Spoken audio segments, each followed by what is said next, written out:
Saudações, aqui quem vos fala é Felipe Bambam. Aqui quem fala é Sandro Bastos e seja bem-vindo ao Pod Cine.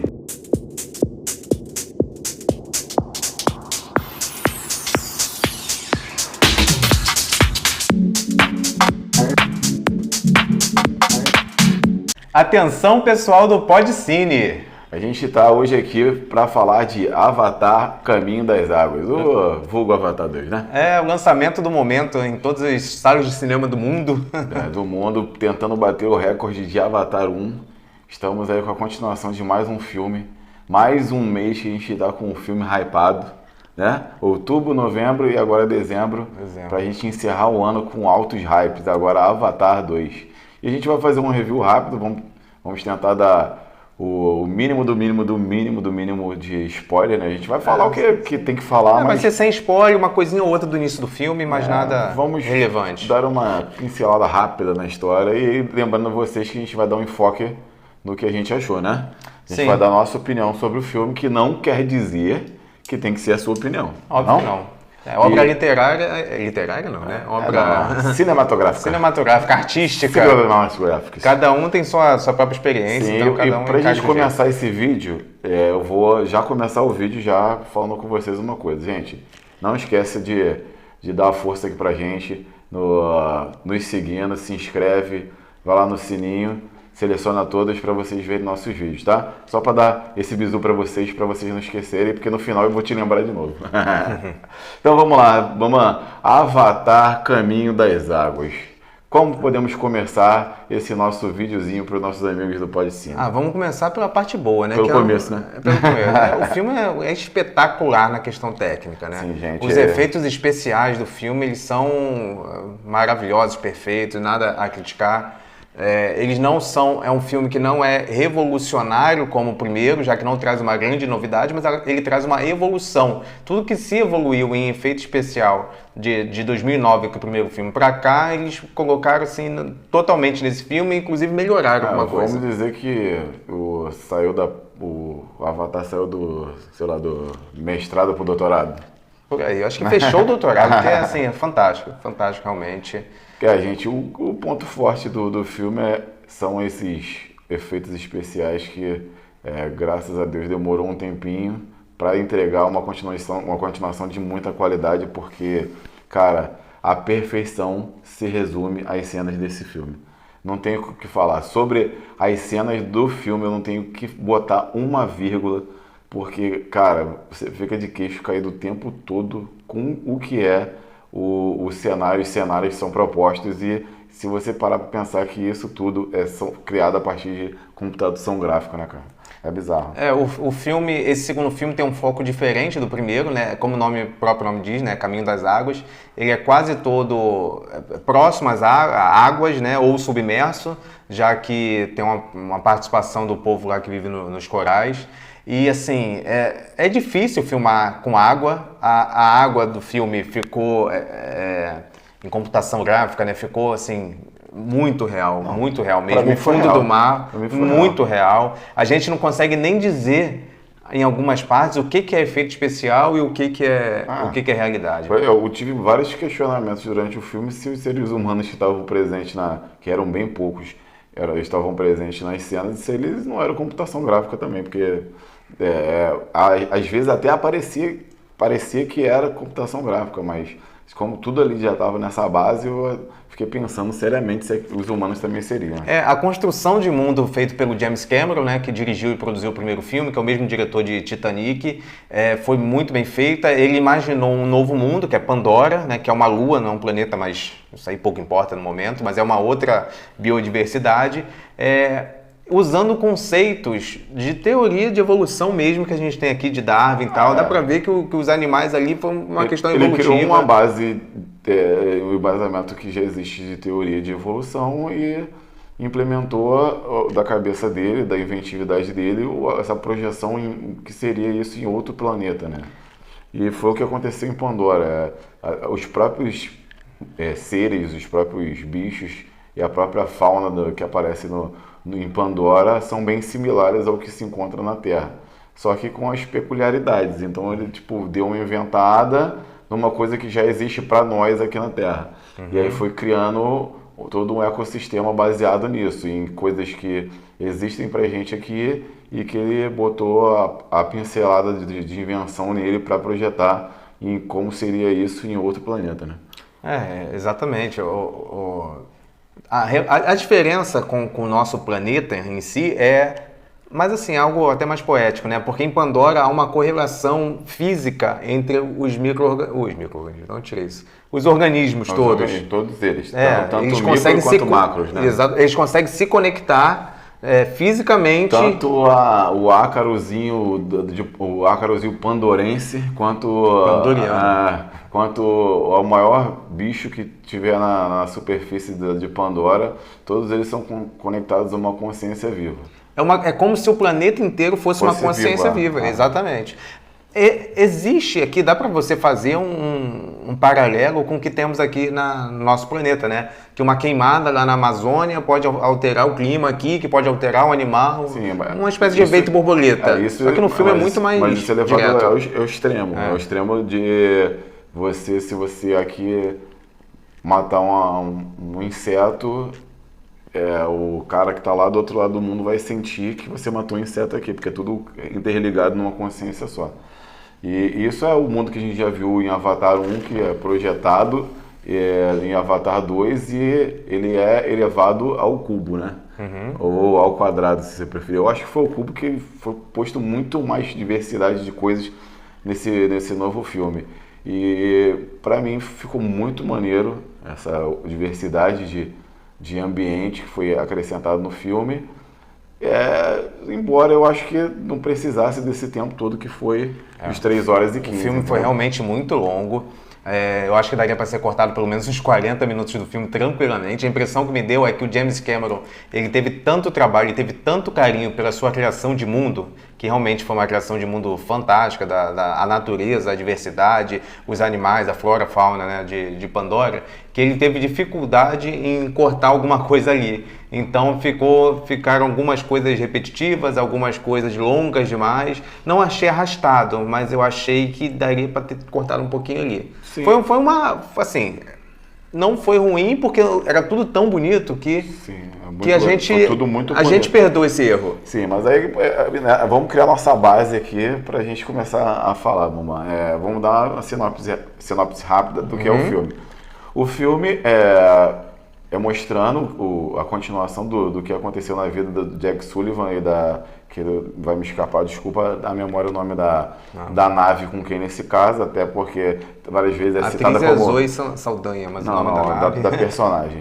Aí, porque às vezes é citado muito Senhora Sully, porque ela é a esposa do Jack Sully, que foi o cara que era paraplégico e que acabou vivendo entre os naves e abandonando o corpo dele original. Então é a continuação disso, a continuação da vida deles com a intervenção mínima dos seres humanos no ambiente de Pandora, porque foram expulsos, eles foram retirados de Pandora, a maioria dos seres humanos só ficaram aqueles com um relacionamento bem próximo aos naves, e o crescimento da família dele, ele tendo filhos, a integração dele à sociedade nave, e quando ele achava que já estava tudo perfeito, os seres humanos voltaram para Pandora para dar o troco. É tipo aquela briga da escola que você pega no recreio, daqui a pouco o rapaz vai lá, o menino vai lá e junta mais uns 5 para te pegar. Na verdade, no primeiro filme, os humanos queriam explorar, né, descobrir tudo ali sobre o planeta para ver o que dava para explorar, de minério, botânica, etc. No segundo filme, os humanos ficou assim bem jogado, tudo bem, mas é dito no início que os humanos estão com dificuldade já de viver no mundo, no nosso planeta, porque já está se esgotando as reservas, e eles vão querer habitar um outro planeta, e esse outro planeta é Pandora. Sim, né? E esse então é a pincelada rápida, a sinopse por alto para vocês do que é o filme.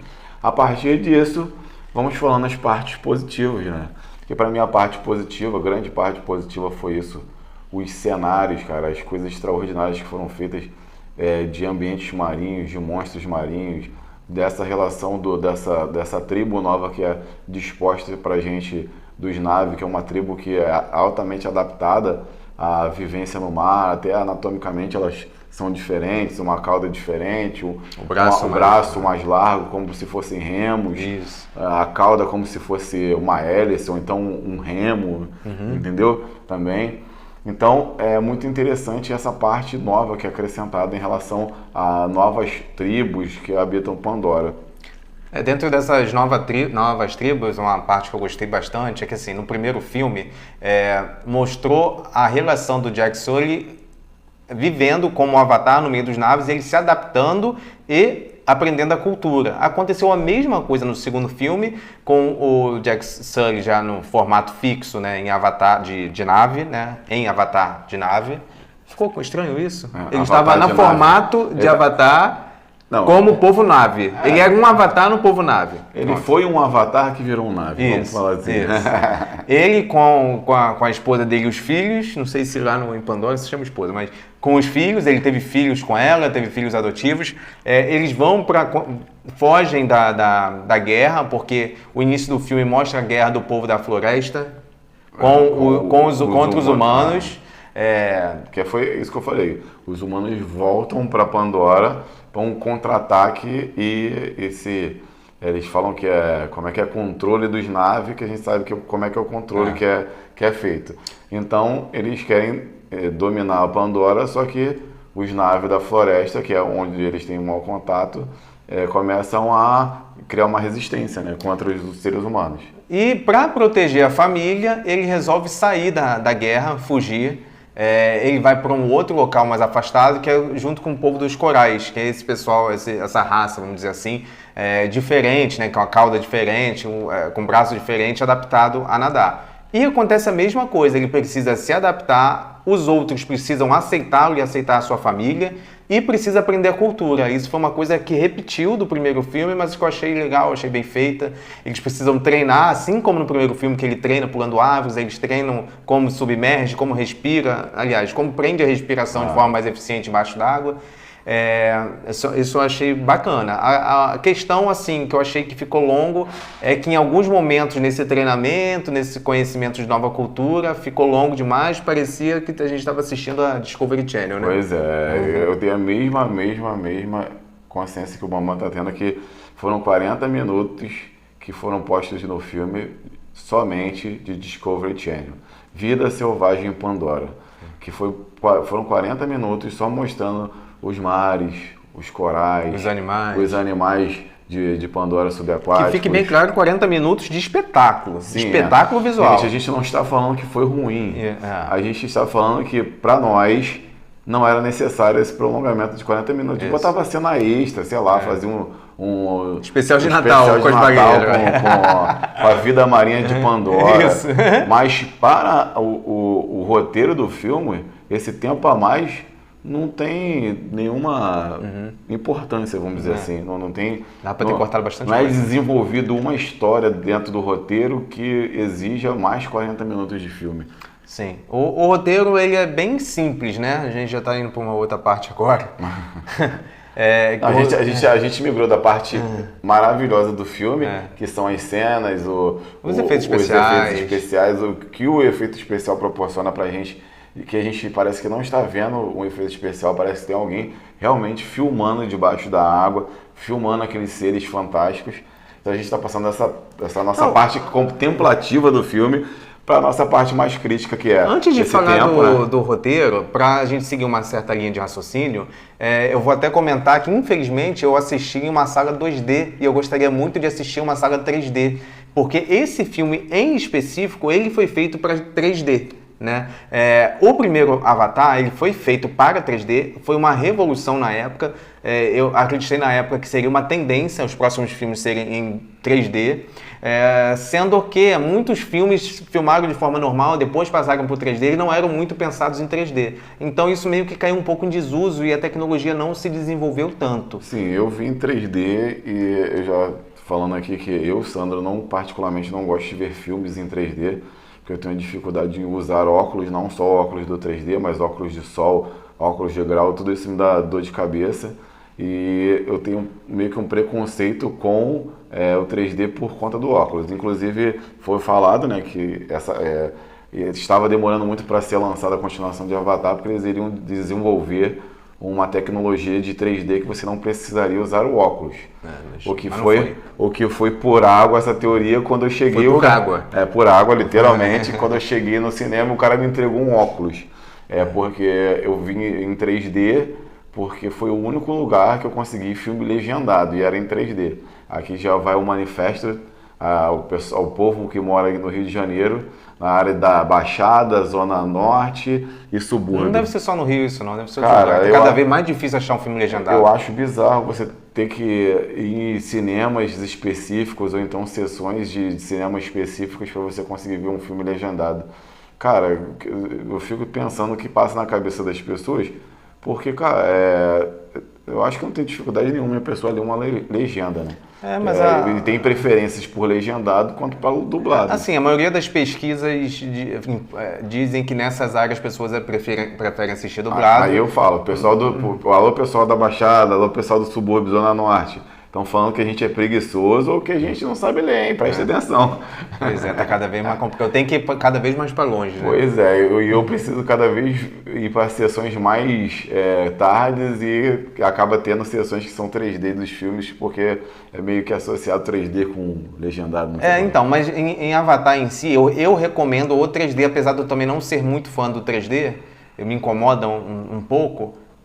Avatar é pensado, assim como no primeiro filme, o segundo filme é pensado para o 3D. Então eu recomendo a melhor sala de cinema possível, porque os efeitos são espetaculares, os efeitos na água, todos os efeitos estão muito bem. Os efeitos na batalha, as cenas de batalha são muito bem dirigidas, passam muita realidade, são muito divertidas. Pessoal, eu não estou falando contra o 3D. A vivência do filme em 3D foi muito boa, porque você acaba vendo, assim como no Avatar 1, você vê aqueles seres parecendo plantinhas que ficam voando, né? Tipo um pólenzinho. Que ficam voando, ou então debaixo do próprio mar você vê coisas parecidas com plânctons, essas coisas, com bioluminescência, essas coisas assim, ficam bem presentes. Mas o que acontece? Tem cenas de luz forte, como explosões, como a própria luz mesmo do que é projetada da cena do filme, lá do que está acontecendo, que me doeram a vista, eu tive que desviar a vista porque realmente me incomodou muito. Mas, no geral, a vivência do 3D para o filme Avatar, eu acho que você tem, por mais que eu não goste, primeira vez que você for ver o filme, vai lá ver 3D. Depois você vê 2D, não? Bem, até em casa mesmo 2D, né? Vê o 2D em casa quando lançado aqui. Aliás, você falou bioluminescência aí, as cenas à noite estão maravilhosas, né? Porque para quem não viu o primeiro Avatar, naquele mundo lá os animais têm bioluminescência, né? Ou seja, no escuro eles brilham, então quando chega à noite tem um efeito lindo, que é muito bem retratado no filme. E eu tava esperando aqui o Bambam falar sobre as cenas noturnas do filme. Eu tenho problemas com cena noturna. O Bambam tem problemas sérios com cenas noturnas. Cenas noturnas mal filmadas. Mas só que não foi o caso de Avatar, O Caminho das Águas. As cenas tanto noturnas fora do ambiente aquático, quanto subaquático, perfeita, gente. Cara, a perfeição do filme em relação aos takes, as cenas, tanto, em qualquer ambiente que foi proposto pelo filme, foram maravilhosas. A gente não tem o que retocar. Foram vivências diferenciadas, de ambientes diferentes, com graus de iluminação diferentes, e que a perfeição se manteve em todos eles. Isso aí a gente não pode falar. A nossa contestação aqui, principalmente, está sendo nesse tempo a mais, que eu achei que não foi necessário, e também o que a gente vai abordar agora, acredito que o Bambam já estava em mente de abordar, que eu já estou adiantando, em relação ao roteiro do que aconteceu. Porque por que a gente achou que 40 minutos de filme poderiam ser retirados? Porque não acrescentam em nada na história do filme, porque a história do filme é bem sucinta, bem simples. Simples, é bem simples de ser proposta. Já que estamos falando de mar, é bem rasa. É bem simples de ser introduzida e bem simples de ser resolvida. Sim. Então, basicamente, o que fala no filme é família e vingança. Infelizmente, aqueles clichêzinhos que a gente vê em muitos filmes. Então, apesar de ser um filme maravilhoso, de lindas cenas, o roteiro em si foi uma coisa que foi mais simples. Não foi ruim. É porque se você pegar a proposta, exatamente, acabou sendo um filme legal. É porque a proposta do filme é realmente o roteiro ser simples. Eu não vejo nenhum grande problema em o roteiro ser simples, já que a proposta é essa, já que o grande foco em Avatar são os efeitos especiais, a criação de mundo e da mensagem, que é uma mensagem bacana que passa. Você pode fazer comparação o tempo todo com o que acontece lá em Pandora e com o que está acontecendo com o nosso mundo agora. A questão do roteiro simples nem é um grande problema para mim. O maior foi algumas coisas no roteiro que eu já não gostei tanto. Algumas partes ficaram repetitivas, como por exemplo, o filho do Jack Sully, o filho do Jack Sully que sempre tinha opa, fugiu a palavra. Sempre tinha uma ação e essa ação era repetida depois, aí acontecia de novo, todo mundo já sabia como ele ia agir, então ficou meio repetitivo. Outro filho dele, que era um filho mais bem visto, né? Não, é o que eu tô falando. O filme, ele contém no roteiro vários clichês. Um deles é esse, é uma família. Numa família sempre tem o quê? Um filho rebelde e um filho que é a perfeição. Clichê, tem no filme. Tem no filme e as coisas se repetem ainda. Tem o negócio que eu falei, filme, que isso que entra no que é um filme sobre família, é isso. É uma família sendo criada, então sempre vai ter um filho mais revoltado, um filho que é mais padrão do que os pais querem. A criança era bonitinha, né? A menorzinha. Era bacana. E sempre tem uma criança engraçadinha na família. É tipo o clichê de um filme de família. Enfiado num contexto de um filme de ação vamos dizer assim, ação, uma ação e aventura. Ação, uma fantasia, aventura. Ação e aventura. Então, eu acho que o roteiro foi simples e eu acho que eles gastaram muito mais tempo elaborando o que seria visualmente o filme e fizeram a opção por uma coisa mais simples em relação ao roteiro. Não que seja ruim, gente. Não estou falando aqui que é ruim. O Sandro falou aí, o Pode Sim tá falando que o filme é ruim porque o roteiro é simples. Não, cara, dentro do contexto do que foi o filme, funcionou bem. Funcionou muito bem na minha concepção de que é um filme de ação/aventura. É um filme padrão de ação/aventura. Agora, tem uma parte que eu já não gostei mesmo, que não é em questão de ser simples, que é o vilão, vamos dizer assim, do filme. Principalmente a motivação dele. Primeiro que eu achei desnecessário resgatar o vilão, entre aspas, né? Porque o vilão ali é a raça humana. Mas o principal, eu achei desnecessário resgatar do primeiro filme. Poderiam fazer outro, não teve motivo nenhum. Mas tudo bem. Aí esse vilão que morreu no primeiro filme foi transformado, isso é no início do filme, então não tem problema. Ele foi transformado... A veia do spoiler do Bambam querendo ressaltar. Não, mas isso é no início do filme. Ele foi transformado, a consciência dele foi passada para um corpo de Avatar. E ele foi reintegrado às forças militares para perseguir o líder, que era o Jack Sully, né? O líder dos naves da floresta, que é onde estava criando a resistência contra os humanos. Isso, sendo que o líder, ele resolve fugir com a família. E o cara abandona a guerra simplesmente por vingança para ir atrás do Jack Sully. Inclusive, ele envolve um monte de outras pessoas, um monte de outros soldados para isso. Então, quer dizer, que comando é esse? Que motivação é essa? Só por vingança? Pronto, acabou. Eu achei o argumento muito ruim. Isso entra no contexto que eu falei da vingança. Família e vingança. Tanto especificamente desse personagem, que o coronel que morre no final, né? Que é a esposa do Poderia Jack ser Sully vingança, matou. mas tinham que desenvolver melhor isso, né? Sim, o que eu percebi do filme? É um filme que já deu o gancho para continuação. O terceiro já foi filmado junto com esse. Sim, e eu acho que o Caminho das Águas foi, vamos dizer assim, um plano geral, acredito eu, tá, gente?